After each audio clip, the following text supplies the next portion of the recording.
Salamat ng tagalaw na tanmay hay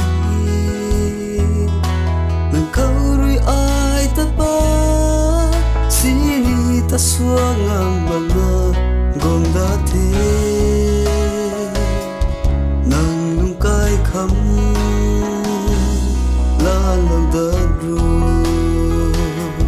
sau na bang may ingan akan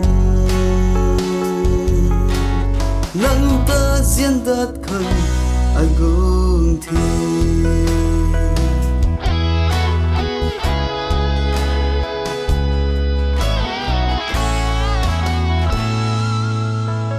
nang lung ti ka biu lâu kan mai ta kok lâu nang rui king zi mai la azu sa lâu kan mai ta ni lâu nang lung kai kham la lâu da ru sau na bang mai ingan akan nang ta dian dat kan ai gong thi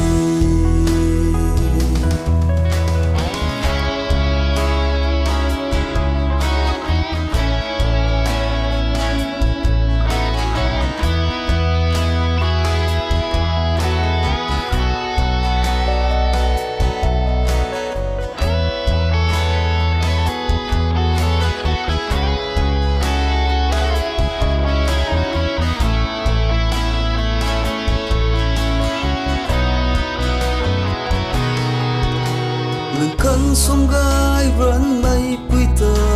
riêng đi cùng na nhưng lâu qua nè tí kia nắng ram mặc na bài mê ta riêng ngắm ma nắng lung cay khăm lan đầu ta rồi sau na băng mây ingan akan nang ta dian dat kan ai go